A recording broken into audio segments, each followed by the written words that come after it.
అంటే అవసరమా అంటే నేను చెప్తే ఆగుతారని నేను చెప్తే తీసుకుంటారని కాదు, కానీ గతంలో వారు అధికారంలో ఉన్నప్పుడు కేసీఆర్ గారు అధికారంలో ఉన్నప్పుడు ఇట్లనే మీ ఎమ్మెల్యేలందరినీ గుండుగుత్తగా తీసుకెళ్ళిపోయాడు, నా బీభత్సం సృష్టించారు కదా. సృష్టించిన ఆయన చేశాడు, మీరు సైలెంట్ అయిపోయారు ఏం చేయలేక. ఇప్పుడు అదే పని మళ్ళీ మీరు చేస్తున్నారు కదా. ఏంటి డిఫరెన్స్ ఏంటి వాళ్ళకి మీకు? ఇప్పుడు ఆ డిఫరెన్సెస్ చెప్పే కంటే ముందు ఇప్పుడు ప్రభాకరణ మాట్లాడిన దానిలో మేమేదో పొరపాటు చేస్తున్నాము, పార్టీ ఫిరాయింపులను చేస్తుండ్రు, ఏదైతే కాళేశ్వరం నుంచి మొదలుకుంటే టెలిఫోన్ ట్యాపింగ్ వరకు గొర్రెల స్కామర్కి అన్ని కలుపుకొని బ్లాక్ మెయిల్ రాజకీయం చేయడం వల్ల పార్టీలు మారుతున్నారు చెప్పిన మాట ఏదైతే మాట్లాడిందో, ఒకవేళ అలాంటి బ్లాక్ మెయిల్ పాల్పడితే, అలాంటి బ్లాక్ మెయిలింగ్ గిట్ట గురైతే కాంగ్రెస్ పార్టీలోకి రావాల్సింది కేసీఆర్ గారు, కేటీఆర్ గారు, హరీష్ రావు గారు, కవిత గారు, సంతోష్ రావు గారు, ఆ నలుగురు ఐదుగురు కదా అన్నిట్లో రేపు కనిపించింది. బహుశా బ్లాక్ మెయిలింగ్ మేము చేయలేము. ఇక్కడ రేవంత్ రెడ్డి గారు చేపట్టేటువంటి సంక్షేమ కార్యక్రమాలు ఈ రోజు కాదు సీనన్న ఈ తొండొద్దు మనకి.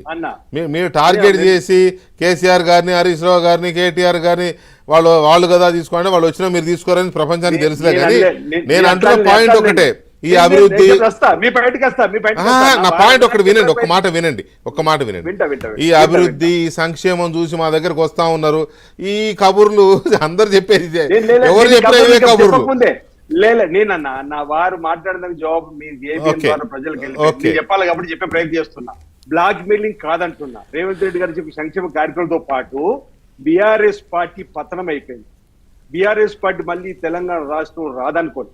ఎప్పుడైతే తెలంగాణ పదాన్ని తీసుకొని బీఆర్ఎస్ పార్టీగా భారత రాష్ట్రానికి మారిన రోజు తెలంగాణ ప్రాంత ప్రజలు పేగుబంధం తెంచుకున్నటువంటి పార్టీకి తెలంగాణలో ఇక నూకలు చెల్లినాయని చెప్పండి. మునిగిన నావుతో ప్రయాణం చేస్తే మేము ముగుతుందని చెప్పని భావన.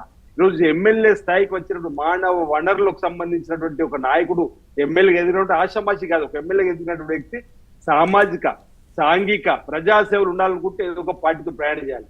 అది ఇప్పుడున్న పరిస్థితిలో దేశంలో కాంగ్రెస్ పార్టీ అంటే బాగుంటుంది, కాంగ్రెస్ వస్తుంది చెప్పడానికి ప్రయత్నం చేస్తున్నా. దాంతోపాటు వారు అన్న మాటలు అన్న తర్వాత మీ అన్న ప్రశ్నకు జవాబిస్తా.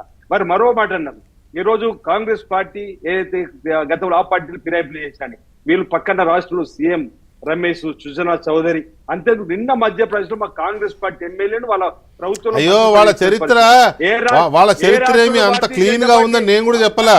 రీసెంట్ ఏ రాష్ట్రంలో పార్టీ ఫిరాయింపులకు పాల్పడలే, ఏ రాష్ట్రంలో 8-9 రాష్ట్రాల్లో మరో మాట చేసారు. భారతీయ జనతా పార్టీ కూడా తక్కువ తెలియదు. ఇంకొక మాట, ఇక్కడ ముందుగా పార్టీ ఫిరాయింపు చేసింది మీరు తెలంగాణ ఉమ్మడి ఆంధ్రప్రదేశ్ లో గమనించారు వెంకటకృష్ణ అన్న.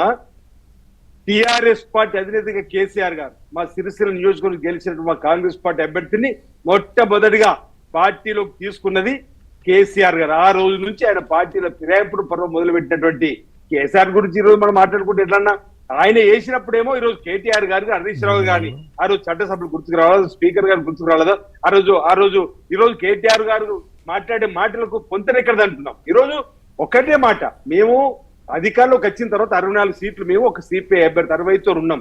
ఆనాటి వీళ్ళు ఉందాగా మీ ప్రతిపక్షానికి పరిమితమైనాం, ప్రజలు మనం ప్రతిపక్షంలో కూర్చొని పెట్టారు, మేము మరో 5 సంవత్సరాల తర్వాత మీ ప్రజల మెప్పు పొంది ఈ అధికారంలోకి వస్తామని చెప్పుంటే బాగుండు. కానీ 6 నెలలకే కూలుతుంది ఈ ప్రభుత్వం ఉంటుందని శాపనడతలు పెట్టి ఇక కాంగ్రెస్ పార్టీ అనేకత ఎక్కడ అనేకత కనిపిస్తుంది. 6 నెలల్లో ఎంత మంచిగా మా ముఖ్యమంత్రి రేవంత్ రెడ్డి గారు మా మంత్రులతో ఫెవికాల్ బంధంలాగా అందరు కలిసి బ్రహ్మాండంగా పనిచేస్తున్నాం. అంటే వాళ్ళు 6 నెలలకు పోతారు, 6 నెలలకు పోతారు కదా మీరు అన్నందుకే మీరు ఈ కార్యక్రమం మొదలు పెట్టారా?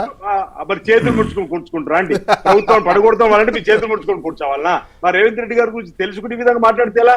ఈ రోజు మేము మాకు 5 సంవత్సరాలకు మాకు అవకాశం ఇచ్చింది, మీకు 63 మందిని అవకాశం ఇస్తే మీరు 2014లో తలసాని శ్రీనివాస్ యాదవ్ టీడీపీ నుంచి తీసుకొని మంత్రి పదవి చేయలేదా?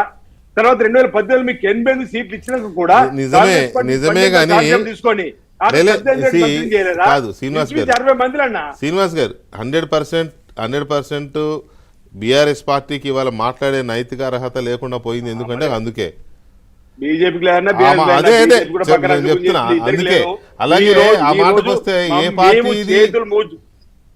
ఏ పార్టీకి నైతిక అర్హత లేకపోయింది. ఇప్పుడు బీజేపీ కూడా 8-9 రాష్ట్రాల్లో అట్లా చేసే కదా బ్యాక్ డోర్ నుంచి గవర్నమెంట్ ఫామ్ చేసింది. అరుణాచల్ ప్రదేశ్లో అయితే 46 మంది ఎమ్మెల్యేలు ఏమో కాంగ్రెస్ వాళ్ళని తీసుకొని ఇప్పుడు ఫెమాఖండ్ సీఎం అట్లొచ్చిన